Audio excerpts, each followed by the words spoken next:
Good morning friends. आज का हमारा टॉपिक है उसी के आगे जो उस दिन पढ़ाए थे स्ट्रक्चर ऑफ फ्लावर की, उसी के आगे का हमारा टॉपिक है। जैसा कि हम जानते हैं, थोड़ा सा पीछे की बात कर लेते हैं। ये जो फूल होता है उसमें एक नीचे की ओर डंठल लगा होता है जिसे पेडिसल कहते हैं।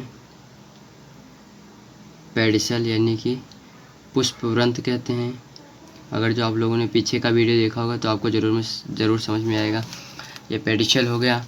पेडिसल के ऊपर ये ऐसा कुछ भाग फूला जैसा लगता है, जिसे क्या कहते हैं, थैलमस या पुष्पासन कहते हैं। पुष्पासन मतलब पुष्प का आसन जो होता है, जहाँ से पुष्प जो है ऊपर की ओर बढ़ता है, उसे हो गया पुष्पासन। फिर ये ऐसे कैलिक्स लगी होती हैं, ये हो गई कैलिक्स। ये देखिए, ये हो गई कैलिक्स, या इसे कहते हैं सेपल। कैलिक्स को कहेंगे हिंदी में बाह्य दलपुंज। बाह्य दलपुंज, इसे सेपल को कहेंगे बाह्य दल। पुंज इसलिए हटा दिया क्योंकि पुंज शब्द जो आता है वो समूह के लिए, पूरे समूह के लिए आता है। अगर जो इससे पूरी पत्तियों की समूह होता तो उसे केवल कहेंगे बाह्य दल पुंज। अगर जो एक है तो उसे कहेंगे बाह्य दल। ठीक है, फिर ये हो गया। फिर उसके ऊपर लगी होती हैं ये ऐसे पत्ती लगी होती हैं। गुलाब में जो ये होती हैं लाल होती हैं, सरसों में पीली होती हैं। ठीक है, तो इन्हें क्या कहेंगे, करोला। करोला करोला कहेंगे। इसे क्या कहेंगे, दलपुंज, या इसे कहेंगे पेटल। पेटल कहेंगे। करोला मतलब, करोला को हिंदी में क्या कहेंगे, दलपुंज। इसे क्या कहेंगे, दल। इसे सी से नोट करते हैं। और कैलिक्स को कैसे, कैलिक्स को कैसे नोट करते हैं। ठीक है, अब इसके बाद ये आएगा, ये ऐसे माचिस की तीली जैसी लगी होती हैं, इन्हें कहते हैं एंड्रोसियम। ये हो गई एंड्रोसियम, मतलब ये अगर जो पूरे समूह है तो उसे कहेंगे एंड्रोसियम। अगर जो एक है तो उसे कहेंगे स्टेमेन, मतलब एंड्रोसियम को कहेंगे पुमंग और इसे कहेंगे पुंकेसर। इसे ए से नोट करते हैं, ए। इसे ए से नोट करते हैं। ये पुमंग जो होता है ये मेल रिप्रोडक्टिव पार्ट होता है, यानी कि ओ के नीचे ऊपर एरो, इसका ये सिंबल होता है। इसका मतलब होता है ये मेल रिप्रोडक्टिव पार्ट है, यानी कि नरजनन भाग है। फिर इसके अंदर एक होती है, ये हो गई आपकी ओवरी। ये देखिए, ये ओवरी हो गई। ओवरी के 3 भाग होते हैं। ओवरी के 3 भाग होते हैं, इसे कहेंगे गाइनोसियम। गाइनोसियम, या इसी का दूसरा नाम होता है कार्पेल। गाइनोसियम या कार्पेल, या इसी को और कहेंगे पिस्टिल। मतलब गाइनोसियम को कहेंगे जायांग, ये जायांग हो गया। कार्पेल को कहेंगे स्त्री केसर। स्त्री केसर, ओ के नीचे प्लस, मतलब ये क्या है, इसी का जो है फीमेल रिप्रोडक्टिव पार्ट होता है। ये गाइनोसियम हो गया। ठीक है, कई सारी जो होंगी जो इसे गाइनोसियम होगा। एक को कहेंगे कार्पेल। ये कार्पेल क्या होती है, इसे ये जो 3 भागों में गाइनोसियम बटी होती है, ये हो गई आपका ओवरी, ये होगा स्टाइल, ये होगा स्टिग्मा, यानी अंडाशय। वर्तिका, वर्तिकाग्र हो गया। फिर इसमें एक पोलन ट्यूब लगी होगी जिसे जो है इंड्रोसियम, यहाँ से जो है परागकण निकल गए, इस पर जैसे गिरेंगे ये चिपचिपी होती है, इसमें यहाँ से आएंगे चिपक जाएंगे और वो जो पोलन ट्यूब से होते हुए यहाँ ओरी में एक्सेल तक आ जाएंगे।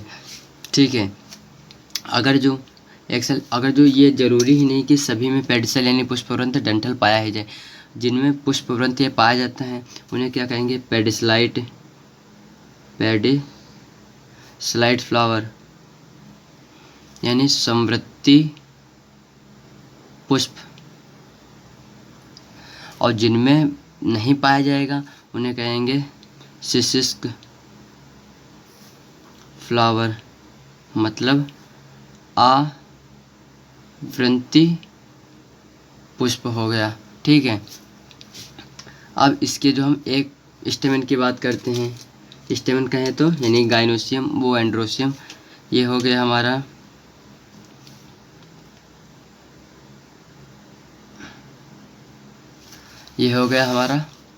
एंड्रोसियम, या इसे कहेंगे स्टेमन, क्योंकि पूरे समूह को क्या कहेंगे एंड्रोसियम, ए को क्या कहेंगे स्टेमन। स्टेमन कहें तो मतलब पुंकेसर है। ये क्या है, ये मेल रिप्रोडक्टिव सिस्टम है। ये क्या लगा, फिलामेंट हो गया, फिलामेंट कहे तो मतलब पुतंतु। फिर इसमें दो पाइप नहीं होती हैं, एक हो गई फूड पाइप, एक हो गई जो वाटर पाइप जिसमें जल जाएगा, और एक से जो है भोजन जाएगा, क्योंकि ये हरी पत्तियाँ होती हैं तो ये जो क्या करेंगी प्रकाश संश्लेषण करेंगे, भोजन बनाएंगे। तो जब ये सीड जो है यहाँ पे जो है पोलन ग्रेन बनेंगे, परागकण बनेंगे। ठीक है, तो इसे फिलामेंट कहते हैं। इसकी ये दोनों को कहेंगे एंथर लोब कहते हैं। और इसका ये जो इतना भाग है इसे क्या कहेंगे एंथर कहेंगे। एंथर हो गया, फिर एंथर हो गया, ये जो बीच में ये पाइप है इसे कहेंगे कनेक्टिव। ठीक है, फिर इसके अंदर क्या बनेंगे पोलन ग्रेन बनेंगे। ये दो हैं, ये चार हो गए, एक में दो, तो दो हैं तो इसे क्या कहेंगे डाइथेकस। ये यहाँ पे लिखे दे रहे हैं डाइथेकस, और इसमें डाइथेकस हो गया मतलब दो पाल नहीं तो डाइथेकस बोला। और जो इसमें ये बनते हैं ये क्या दिए हुए हैं, ये वाले ये हैं माइक्रोस्पोर। एक को कहेंगे अगर जो यानी दोनों को मिला के कहेंगे तो इसे क्या कहेंगे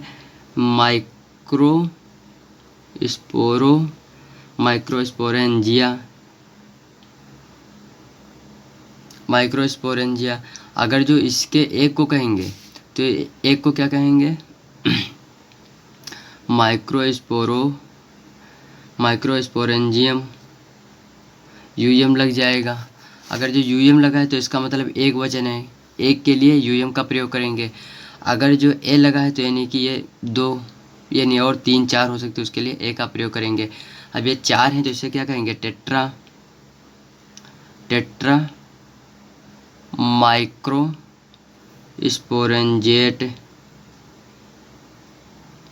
माइक्रोस्पोरेंजेट कहेंगे। ठीक है, अब क्या होगा, ये तो हो गई। फिर अगर जो बात ये हो गया, अब इसके आगे अगर जो ओवरी की तो उस दिन बता ही दिए थे गाइनोसियम का। गाइनोसियम में क्या होगा यहाँ बता दे रहे हैं। अगर जो पूरा कंप्लीट फ्लावर होगा तो उसमें क्या होगा, इसे जी से नोट करते हैं।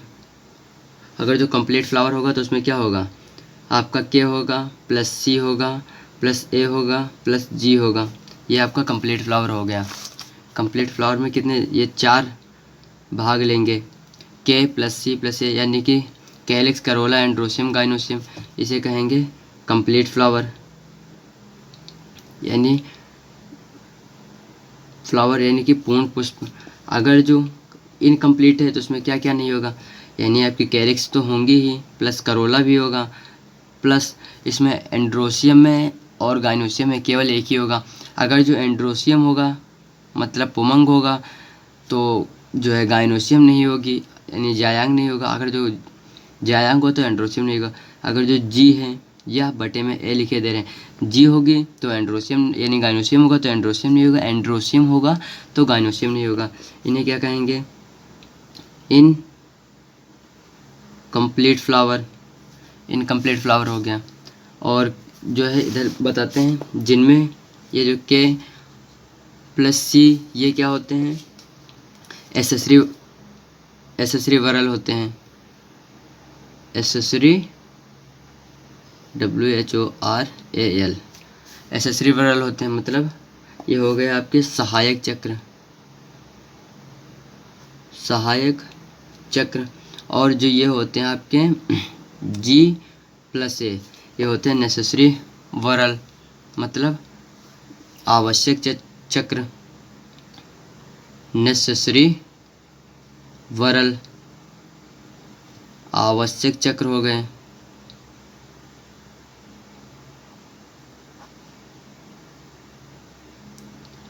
आवश्यक चक्र हो गए। अब जो है इसके आगे बात करेंगे ये गाइनोसियम के उसने तो बता ही दिया था फैलन ट्यूब से। चलो इधर बता ही देते हैं, ये यहाँ पे बता रहे हैं। जैसा कि उस दिन बताए थे, ये गाइनोसियम का चित्र है। ये देखिए, ये कुछ इस तरीके से होती है। ये देखिए, ये हो गए। इसके 3 भाग होते हैं। ये है ओवरी, ये इतना हो गया आपका स्टाइल, ये हो गया स्टिग्मा। स्टिग्मा बोले तो मतलब वर्तिकाग्र हो गया, वर्तिकाग्र हो गया। ये हो गया आपका वर्तिका, और ये हो गया आपका अंडाशय। ये हो गया, समझते रहना आप लोग भाई। ये हो गया। फिर इसमें क्या बनेगा, ये ओव्यूल बनेगा। ओव्यूल है ये क्या है, ओव्यूल है, मतलब बीजांड। ये हो गया आपका ओव्यूल, हो गया बीजांड। फिर इसमें यहाँ पर क्या बनेगी, एग सेल बनेगी, एग सेल, ठीक है। फिर ये जो इसकी ऐसे कुछ निकली होंगी, ये यहाँ ऐसे, यहाँ पे ये जो मिलेंगी, इस जगह को क्या कहेंगे, प्लेसेंटा। जैसे आप लोगों ने मटर के पौधे में देखा होगा, जब फकली को 2 ऐसे बराबर भागों में खोलते हैं, ठीक है, तो जो प्लेसेंटा उसमें जो है दाने लगे होते हैं, कुछ एक हल्की सी उससे लगे होते हैं, वहीं जो ये होता है, ये प्लेसेंटा होता है, वहीं प्लेसेंटा होता है, ठीक है। ये हो गया। यहाँ से जो है, यहाँ पे जैसे पॉलन ग्रेन आए, ठीक है, पॉलन ग्रेन यहाँ पर आए, यहाँ पर ये जैसे पॉलन ग्रेन है। फिर यहाँ से ये पॉलन ट्यूब है, पॉलन ट्यूब है, ठीक है। पॉलन ट्यूब से होते हुए यहाँ से 2 आए, ये 2 आते हुए, ये 2 आए, ये 2 आते हुए, ये यहाँ पे जो है माइक्रोस्कोर, इसको स्पोर से, इसको से माइक्रोपोर से अंदर की ओर एक्सेल से मिल गए, और ये फर्टिलाइजेशन हो गया, निषेचन हो गया। फिर निषेचन के बाद क्या होगा, ये 14 की कोशिका थी, यानी कि मटर का पौधा बने तो उसमें 14 जोड़ी गुणसूत्र होते हैं, ठीक है। 14 जोड़ी गुणसूत्र होते हैं, यानी 7 जोड़ी होते हैं, 14 गुणसूत्र होते हैं, ठीक है। फिर यहाँ इसमें क्या होगा, ये कैलिक्स जो है गिर जाएगी, ठीक है, और ये कैलिक्स गिर जाएगी, और ये करोला गिर जाएगा, एंड्रोसियम गिर जाएंगे, और ये स्टाइल स्टिग्मा ये सब गिर जाएगा। फिर ये स्टाइल स्टिग्मा जब गिर जाएगा तो कुछ इस तरीके से पौधा होगा, जैसे इधर बता दे रहे हैं, ये ऐसा होगा। यहाँ पे ये जो है आपकी लगी होगी थैलमस, यहाँ पे जो है इस तरीके से ये जो है आपकी केवल ओवरी बचेगी, ओवरी बचेगी। फिर यहाँ से कुछ इस तरीके से कोशिकाएं निकलेंगे, इस तरीके से जो कोशिकाएं निकलेंगे, मान लिया इस तरीके से कोशिकाएं निकली हैं। फिर इसे जब इस तरीके से काट देंगे तो यहाँ से गोल गोल इस तरह से दिखने लगेगा, अंडाकार दिखने लगेगी, ठीक है। अंडाकार जो दिखेगी, फिर उसी यहाँ से ये जैसे ये निकलने लगी, ये निकलने लगी, ठीक है, ये निकली, ये हमने इस तरीके से काट दिया, इस तरीके से अनप्रस्थ काट दिया। फिर इस तरीके से जब काटेंगे तो उसकी ये एक्सेल जो है, एक्सेल, ये एक्सेल यहाँ पर बना रहे हैं, इधर चलो बना देते हैं। एक्सेल हो गई, एक्सेल जो बनेगी, ये यहाँ पे देखते हैं, एक्सेल जो बनेगी वो अंडाकार है, तो ये अंडाकार ऐसे बना लेंगे, ठीक है। फिर इसमें ये क्या होंगे, इसकी जो बाहरी परत होगी इसे एपिडर्मिस कहते हैं, ठीक है। और ये अंदर जो भरे हैं ये हैं मेरिस्टेमेटिक सेल, ठीक है, जो तक कोशिकाएं हैं। इसके बाहर वाली ये हो गई एपिडर्मिस हो गई, इसके अंदर ये क्या भरी हैं,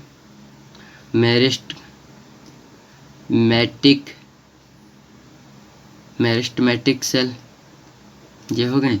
फिर ये जो अपने इसके ये अंडाकार थी, फिर इसे ये आयताकार हो जाएगी, ये आयताकार हुई इस तरीके से, ठीक है। फिर इसके बाहर वाली जो दीवार है वो एपिडर्मिस की ही दीवार है, और इसके अंदर ये क्या है, इसके अंदर सब ये क्या है, मेरिस्टेमेटिक सेल हैं, मतलब विभेद्योतक कोशिकाएं हैं, ठीक है। विभेद्योतक कोशिकाएं क्या होती हैं, वे कोशिकाएं जो लगातार निरंतर जो अपने में वृद्धि करती रहती हैं, विभेद्योतक कोशिकाएं होती हैं। जैसे ये कहाँ पाई जाती हैं, ये जो है जड़ के नीचे पाई जाती हैं और ऊपर पाई जाती हैं। इसमें यहाँ पर एक जो है कोशिका अलग इन कोशिकाओं सेल से अलग हो जाएगी, ठीक है। तो इसकी बाहर वाली परत जो होती है उसे तो हम लोग जानते हैं एपिडर्मिस कहते हैं, एपिडर्मिस। फिर इसके अंदर वाली ये क्या हो गई, मेरिस्टेमेटिक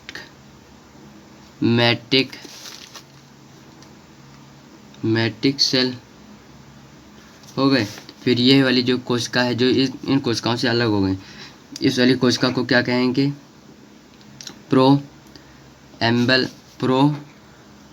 ये आपकी सेल हो गई प्रोकैम्बियल स्ट्रैंड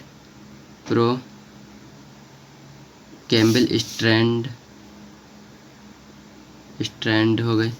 ये प्रोकैम्बियल स्ट्रैंड जो आपकी आगे काहे में चेंज हो जाएगी, आगे ये चेंज हो जाएगी कंडक्टिव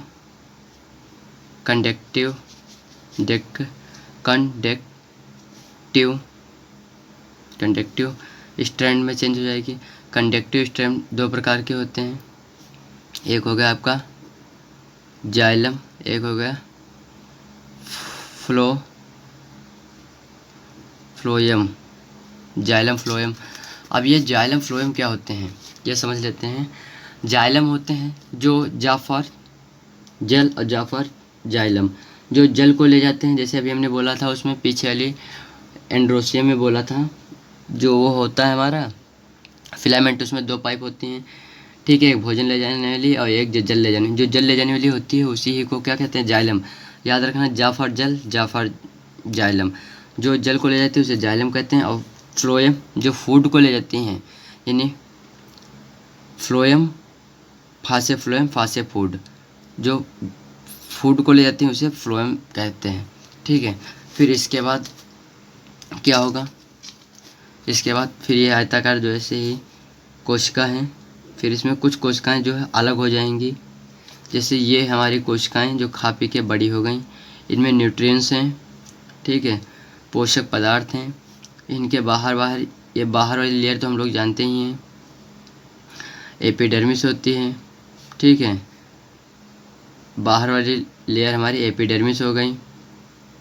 और ये जो इनके अंदर ये हैं सेल्स, इन्हें क्या कहेंगे, मेरिस्टेमेटिक सेल कहेंगे, ये तो वहीं पुरानी वाली हैं कोशिकाएं। फिर इसमें ये वहीं जो विशिष्ट कोशिका जो सबसे अलग हो गई थी वो है। आप इसे अच्छे से समझ लेते हैं, इसे क्या, ये जैसे बाहर वाली हमारी सेल हो गई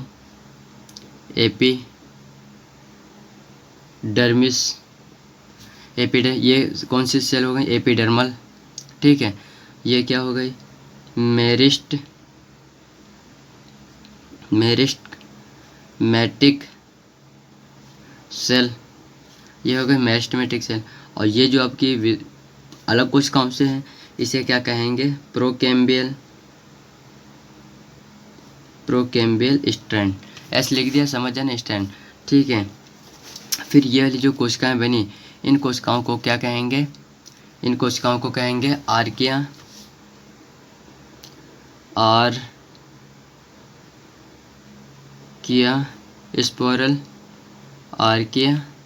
स्पोरल कहेंगे, ठीक है। फिर आर्किया स्पोरल हो गई इन सेल में। अब इन सेल का जो विभाजन होगा वो विभाजन कैसे होगा, जैसे हम लोग बांटते थे पहले, कैसे, ये हो गया, इसका ऐसे हो गया, या इस तरीके से बांट दे, इस तरीके से किसी तरीके से बांट दे, लेकिन यहाँ पर विभाजन अलग होगा। यहाँ पर जैसे एक रोटी लिए, ये रोटी हो गई, ठीक है, फिर ये रोटी लिए, फिर इसके बीच में किसी भी गिलास रख के, चाकू रख के ऐसे गोल गोल काट लिए, ठीक है।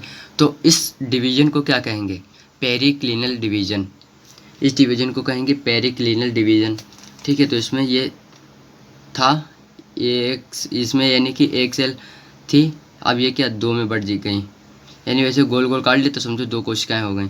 ठीक है, तो इसे इस तरीके से विभाजन को क्या कहेंगे, पेरिक्लिनल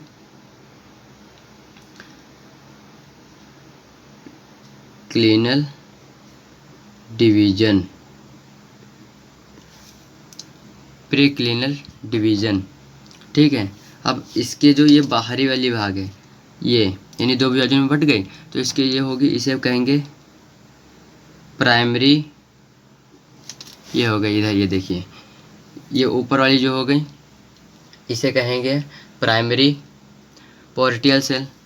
ठीक है, प्राइमरी पोर्टियल, PORTAIL, पोर्टियल सेल हो गई। फिर इसके ये जो नीचे वाली सेल है ये, इसे कहेंगे प्राइमरी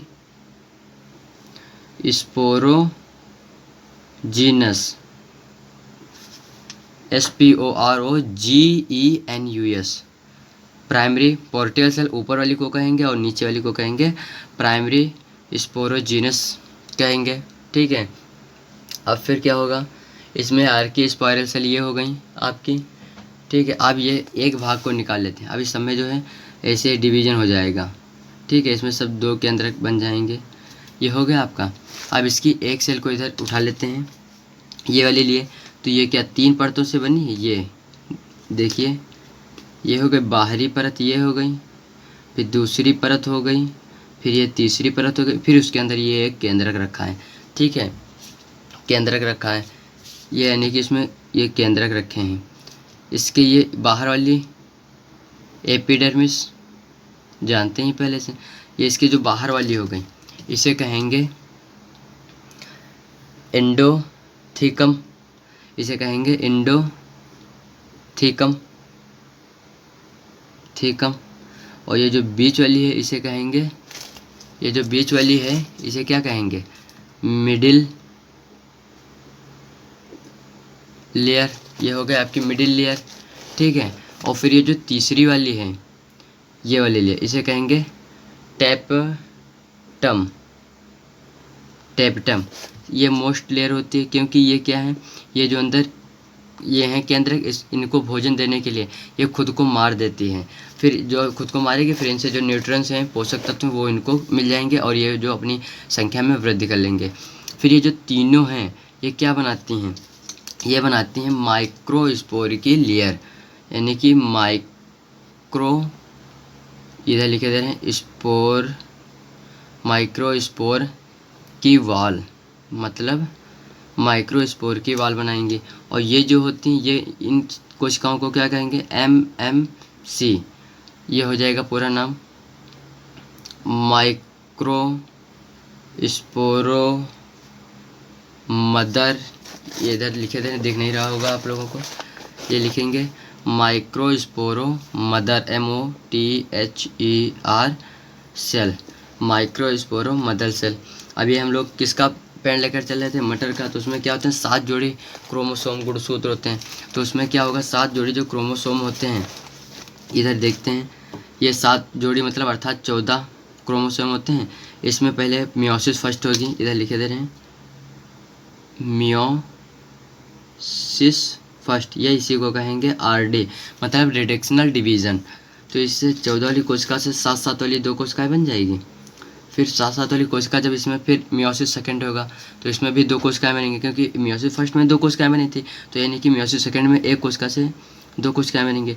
तो इससे फिर क्या 7-7 वाली 2 कोशिकाएँ बन गई, ये बन गई 7-7 वाली, यानी एक मदर सेल से 4 डॉटर सेल बनती हैं, जिनमें मदर सेल में गुणसूत्र जो है, डॉटर सेल में गुणसूत्रों की संख्या मदर सेल के आधी रह जाती है। फिर क्या होगा, जो हमारा ये माइक्रोस्पोर जो यहाँ पे बना था, इधर इधर देखते हैं, ये आपका जो यहाँ पे माइक्रोस्पोर ये बने थे, फिर ये जो है बनना चालू हो जाएंगे। ठीक है, धन्यवाद। अगर जो आप लोगों को वीडियो अच्छी लगी हो तो प्लीज़ लाइक और सब्सक्राइब ज़रूर करें, और दोस्तों को अपने दोस्तों के पास ज़्यादा से ज़्यादा शेयर करें। थैंक यू, धन्यवाद। ये आप लोग पूरा नोट कर सकते हैं अगर जो आपको नोट करना है। ठीक है, ये देखिए आप पूरी हर एक चीज़ बात नोट कर सकते हैं। ये इधर, ये आप नोट कर लें। थैंक्स, धन्यवाद, बाय बाय।